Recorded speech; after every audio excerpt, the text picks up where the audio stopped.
Are you frustrated when trying to release your software that bugs seem to creep up that you didn't see during development or testing?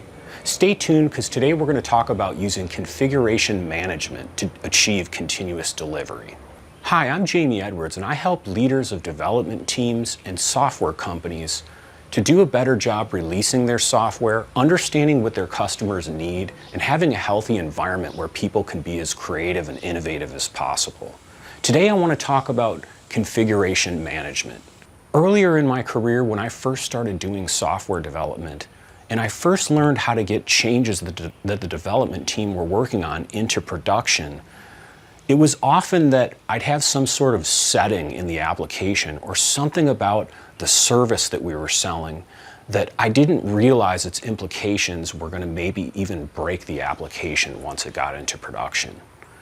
You know, most software components have some sort of way of configuring or setting up how they work, and I really like to break these up, at least for the purposes of this video, into three types. The first type of configuration that you're probably really familiar with is what I like to call static configuration. This is configuration that you set once and you completely forget about afterwards. An example of this might be if you had a YouTube channel. You might set or configure the name of the channel and then never change it again. Similar to that, if you were using, let's say, iOS to release a mobile app, you'd probably set the name of the app once and never change it again. For the purposes of this video, global configuration, in other words, settings that you need to set just to work with the software, the technology, the frameworks, or the infrastructure that never change, is not really what I'm talking about. The second type of configuration is what I like to call customer-specific configuration. An example of this is, I had a client out in Austin that had a startup, a very successful startup that's actually grown a lot over the last 5 years in the financial industry, specifically online banking. And when you design an application, you can really design an application, something like a website that allows people to use an online bank, using two different architectural styles. Well, there's many, but there's two that are really common.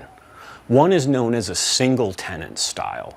What this is when you release your software to production to your users, there's one copy of the application in production. So there's maybe one copy that all your users will hit, and it has a single database. Now, when I do say single database, you may be using, I don't want to get too technical here, but you may be using fault tolerance, disaster recovery, things like that to make sure that the data doesn't go away if there's any kind of problem. But really, all customers of that product share the same database. There's also a multi-tenant design, and in that you usually have, for each new customer that you sell your product or service to, they get their own whole copy of a database and even possibly the application in production. Now, in these types of companies, what's interesting is usually a lot of their business model is they go out and they try to acquire a new customer, and they can't just give them, you know, a username and a password to start using their product. They actually have to do some work to stand up or configure or get ready to go a whole new copy of the application just for that customer. And getting that new application ready for that customer often takes a lot of configuration. So going in and saying, here's maybe the name of the customer, here's certain features of our product that they're using, because a lot of these companies with a multi-tenant design, they have settings that are optional, meaning there may be a feature that does something in the example of this company I worked with about how, you know, taxes are calculated in an online bank or something like that, or interest rates. And they may offer a different interest rate to a larger customer than to a smaller customer. Okay, so I call those kinds of settings customer-specific configuration. The third of these settings that really makes sense to talk about today in the context of achieving continuous delivery is the one that most people that are doing DevOps type of work are really familiar with. And that's really environment-specific configuration. Environment-specific configuration are things that are different. The setting that you set in the application is different depending on the environment you're in. You can go back and watch my video on using separate environments to isolate customers from your changes, and that'll give you an overview of kind of my philosophy on how you need to think at least a little bit at the company that you work at about how you're going to set up environments. But in that video, I described how most companies that I work with have a dedicated development environment, a test environment where they're able to inspect, a version that's getting ready to go into production, and then the production environment. Well, if you have an application like a website or a web app or they're the same thing, like a web app or a mobile app or an API, most of those types of applications have to connect with a database somehow, maybe through a RESTful API or just directly to the database. Well, if we have three environments, a development environment, a test environment, a production environment, when you go to deploy or stand up a copy of the application in any of those environments, you need to configure which database to talk to. You wouldn't want developers probably to be working on code, making changes to the application that are hidden from your customers and let that application talk directly to the production database. Now, there's some companies where there's reasons to do this, and when you're troubleshooting issues, that certainly can happen. I'm talking about in the most common case here. Usually developers have their own copy of the database that they do work with that's separate. So they need to make sure when they hit the application and they're debugging and things like that, it's hitting the right database. Similar to that, once a build, like I talked about in the continuous delivery and the isolated environment videos, gets promoted into test, that copy of the application now needs to talk to the test database or services or whatever else you're pointing to. Remember, a database is my example here. A modern application may be configured to talk to a whole bunch of different things, Stripe accounts, shopping carts, third-party services. There may be different versions of those that we want to point to in these environments. And finally, there's production, right? We need to point to the production database. Well, something I find is that some more immature companies, as far as how far along sort of their journey they are to reaching continuous delivery, their approach for handling environment-specific configuration is, let me give you an example. So in a typical, let's say Microsoft.NET application, there's a configuration file called the web.config. It's just a file with a whole bunch of settings in it. They're typically XML settings. And those are the settings where you would put in something like a database connection.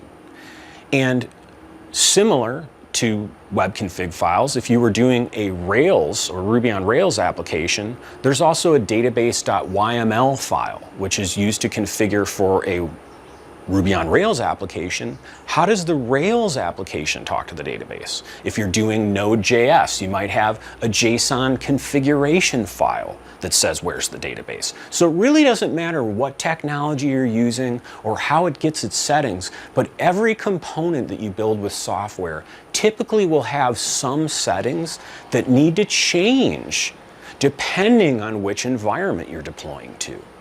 So these more immature companies, what they tend to do is take a copy of that file or set of files and have an operations person put a copy out in, let's say, production, and manually using, Notepad or Emacs or Vim or TextMate or some sort of text editor, they open it up, an operations person, and they go in and they change the database connection to the right thing. And then from then on, the thought is, don't touch that file. In production, it's got the right settings. In test, it's got the right settings. We've done this once. And in development, developers can go nuts. Here's the problem with that approach. If ever a configuration setting needs to change, now the team needs to go to someone who has special permissions in production. And if a new setting needs to be introduced, let's say your product wants to now offer payment capabilities and it didn't have them before. Well, you're probably going to need something like, let's say you're using Stripe, which is a very common payment processing service out there. You're probably going to need API keys, basically little settings you get from Stripe that allow your application, give it the permissions to even talk to Stripe, so that nobody just off the internet that's never set up an account can just start using Stripe. They want to know this person who's doing something with Stripe is somebody who's set up an account and we've done business with before. Well, one of the problems with that approach of having, different people setting those settings up, those configuration settings, and then sort of set it and forget it, that, from then on they can't be changed except by that person, is every time a new setting needs to be introduced into the application, so something's changing about it, it's evolving, now that same process has to be gone through. A developer needs to email or call or Slack or somehow get a hold of someone in operations and tell them, hey, I'm introducing this new change. Can you go into the configuration files in production and add this new setting? Can you go to these configuration files in the test environment and add this new setting? And then, depending on how busy that person is, that may be very low priority on their list, and keeping the changes that they need to make to those environments and the ability to release new builds of the software kind of smooth, that's not a very good way to do it. So what I typically recommend a lot of companies to try to do is to come up with a configuration management strategy for deployment and to use some sort of script or tool. So, using my example of .NET, Microsoft.NET, there's the ability to have 3 separate configuration files, let's say. One that might be, this is the configuration file that's used in development, and it has the right database for the development environment. Here's that same configuration file for test, and it has the database connection string or setting on how to connect to the test database. And of course, there's one for production as well. And in Microsoft.NET, there's a special little tool you can use when you go to deploy your site where you can tell it, which configuration should I use? Should I use development? Should I use test? Or should I use production? And the thought is, every time we deploy our application, as long as we pick the right file, we're good to go. Now, for a simple website, that's fine. That is really all you have to do. However, most modern applications have maybe 10, 50, 100 different configuration files that all have tons of different settings in them, and they also are different types of files. What do I mean by that? Well, let's say your application, to deliver your product that your customers buy, you may have part of that application is a Java piece, some components written in Java, and they might use .properties files for configuration. Part of it may be a Rails site. Part of it could be PHP. It could be nodejs. It could be a variety of technologies, all with different configuration files. And the problem is, it tends to create a situation where now when something needs to change in a setting, somebody needs to go in and update, let's say, where the database is. For some reason, let's say the database started to receive a huge increase in traffic, and the team decided to move the production database to a new location where it would perform better. Well, now somebody has to go hunting and pecking through all those different configuration files and find out, where is that database setting? And there may be 10 copies of that same setting spread across all these different files. This complexity is not trivial. It's actually a real problem. And depending on how big the application grows, the amount of time a team I've seen can spend just trying to manage their configuration can be ridiculous. So what's a potential solution to this? Well, there's some products out there whose whole purpose is you create one file, and it has every single configuration setting that's specific to the environment. Remember I talked about those 3 types of configuration settings: global settings, which don't ever change typically; customer specific settings, which every time you stand up a new copy of your application for a customer, those settings might be different; and environment specific settings. Well, to make it much easier to manage your configuration, a really good approach is to find a tool or a file or a technology out there, and there's many of them. I don't want to necessarily try to tell you what you should use. I just want to encourage you to find something that will give you this capability. It will really help you with continuous delivery. Find something out there where you can go to a single list or a single file or a single structure, and you can put in every single setting that's in your application. And I mean the Java settings, the .NET settings, the PHP settings, the API keys, the database connections, any setting, anything that changes when you're in development, and when you then go into test, that setting needs to be different, and when you go into production, that setting needs to be different again.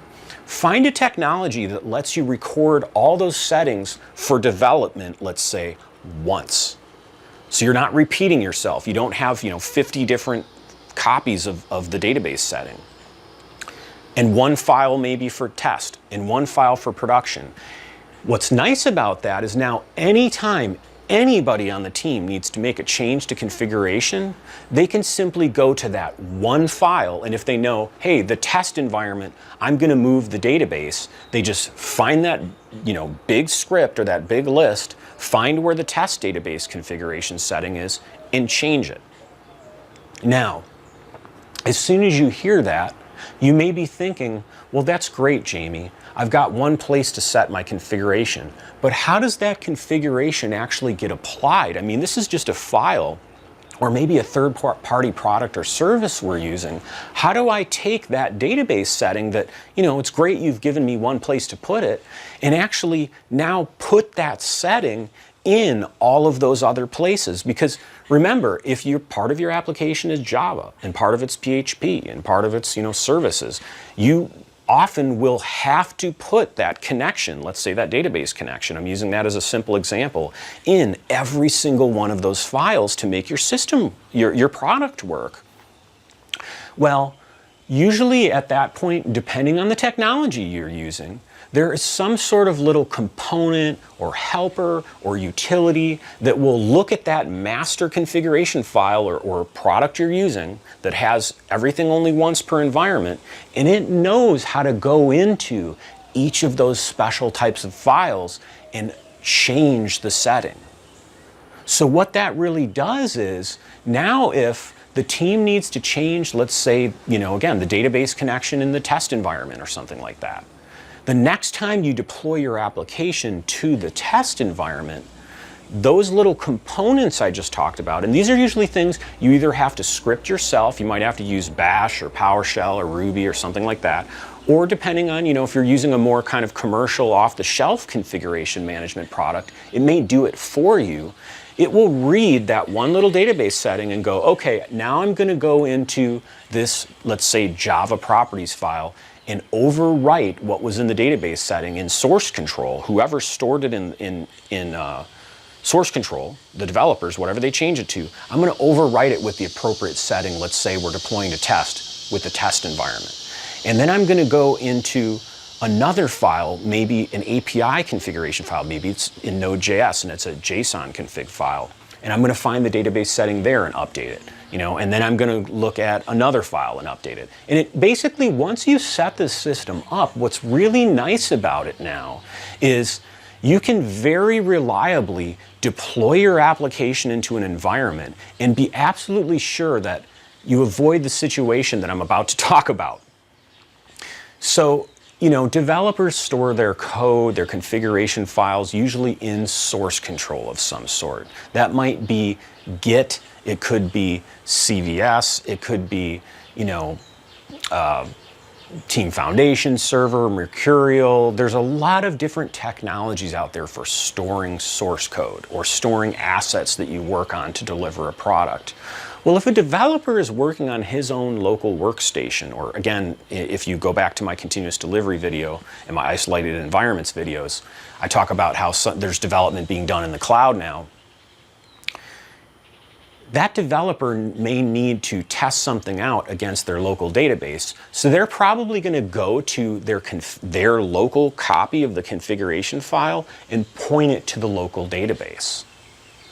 Well, once they do that, once they're done with their work, they're probably going to check in their changes into source control. They're going to say, I'm done, I'm going to take any changes I've made, and those are now going to become what goes into source control.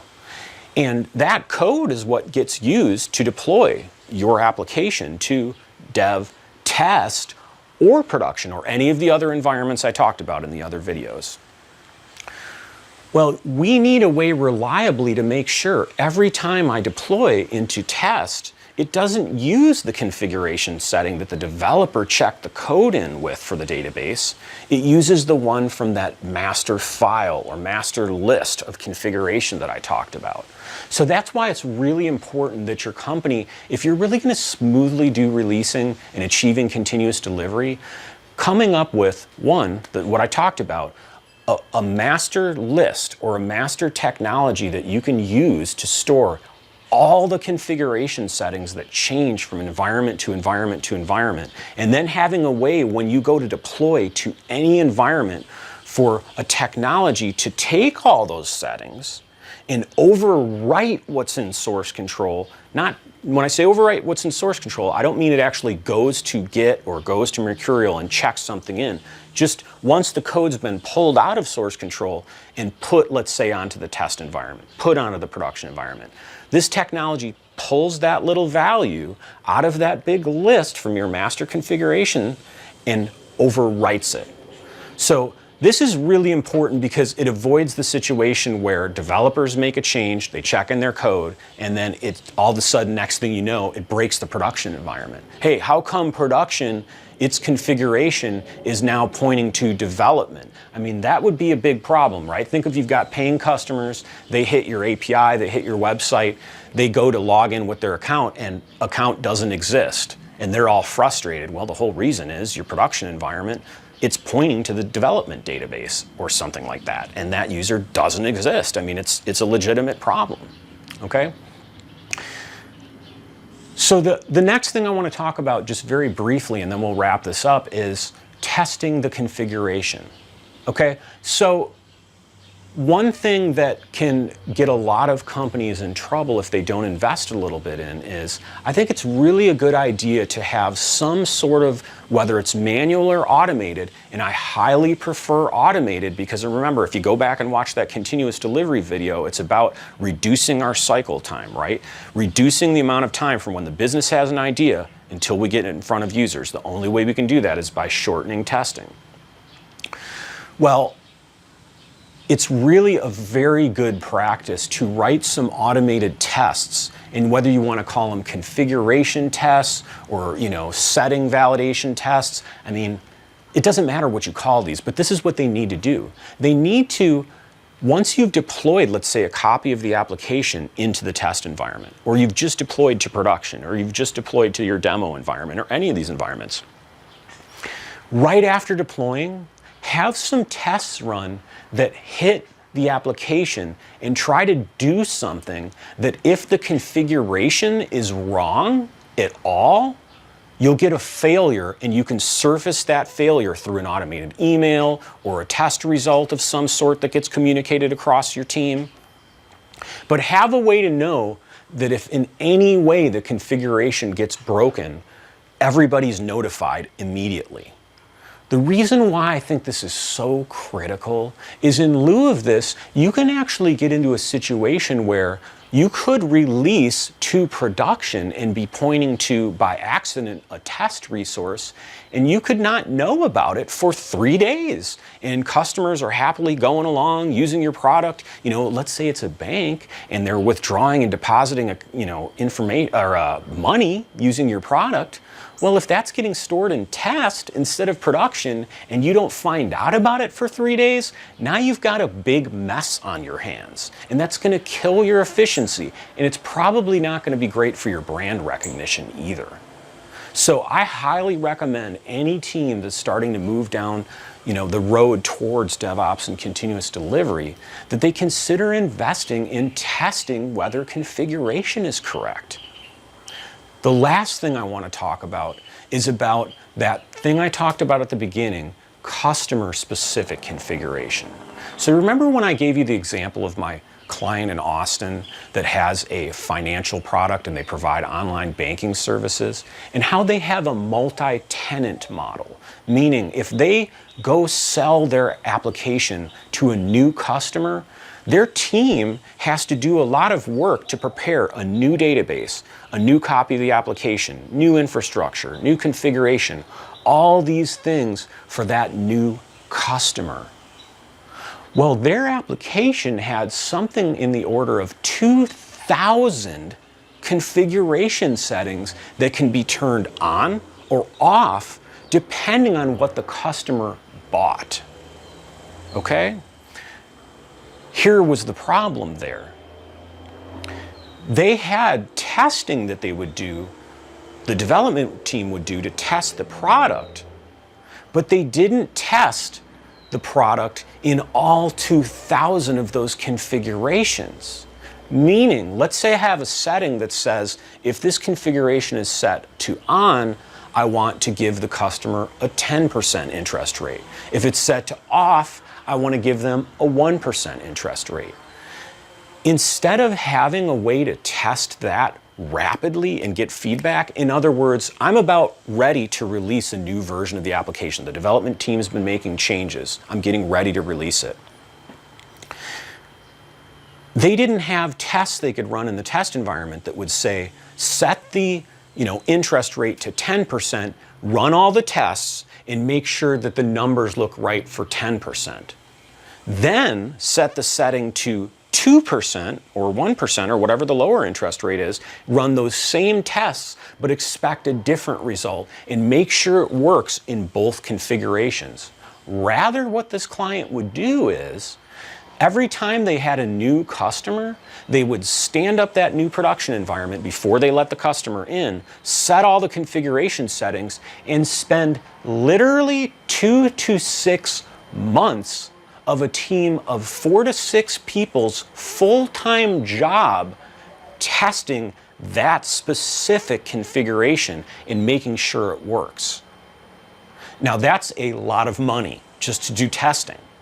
So the last thing I wanted to talk about in this video is, if you're a company out there that I'm talking to, or you're maybe leading a software company or leading a team, or you're an architect of some sort, or a product manager or CEO, and you have a product that has a multi-tenant deployment model like that, I highly encourage you to make the investment to come up with a way to test automatically all configuration possibilities of your customer's settings every single time you deploy prior to production to get feedback if it's working properly.